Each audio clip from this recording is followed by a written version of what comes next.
The funnel theory. I saw a movie once in which the hero travels back in time to the 1300s and rescues a girl to whom he is attracted. As they float down a river, evading their pursuers, he asks, "Are you married?" She replies, "No." He asks, "Are you with anyone?"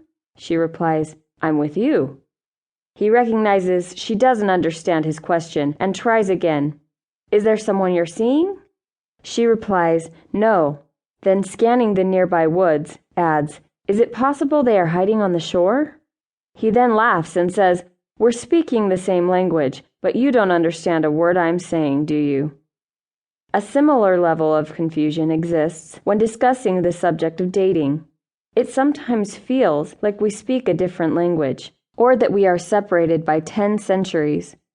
Before we can even discuss teenage relationships, we have to speak the same language. When we talk about steady dating, we mean a couple has paired off. They are exclusive with one another. They refer to one another as boyfriend or girlfriend. To use Facebook terms, they are in a relationship. Dating at 16. When I speak to a youth group, I start off making sure we are speaking the same language. "When are you allowed to date?" I ask the audience. Everybody shouts out, 16. Then I ask the trick question, "When are you allowed to have a boyfriend or a girlfriend?" And there is murmuring. Didn't she just ask that question? What's the difference? Lots of you think it's automatic. You turn 16, you date, and you get a boyfriend or girlfriend. That's what it means to date, lady. What century are you from? Talking about dating is like talking about love. The word has so many meanings, it's hard to know exactly what we are talking about. When we talk about love, we can talk about love for our fellow man, love for our family members, love for a romantic partner, and love for chocolate-covered almonds, which I absolutely adore. There are so many different kinds of love, it's a crime that we use the same word for such entirely different emotions. The word dating is just as ambiguous. People who teach you about dating might talk about anything from how to put a napkin in your lap to how to keep your hands out of your date's lap. The funnel theory.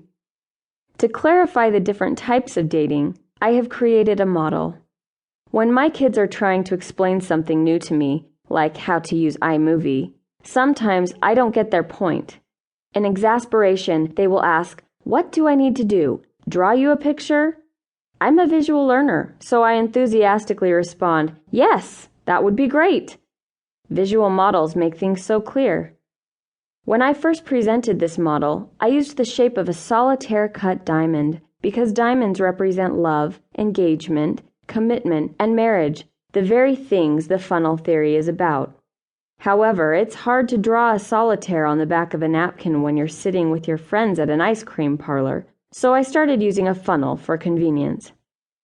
Some of the youth who saw the model when I first started teaching it have come up to me decades later, claiming they still remember it. In fact, many people simply refer to my presentation as the funnel theory.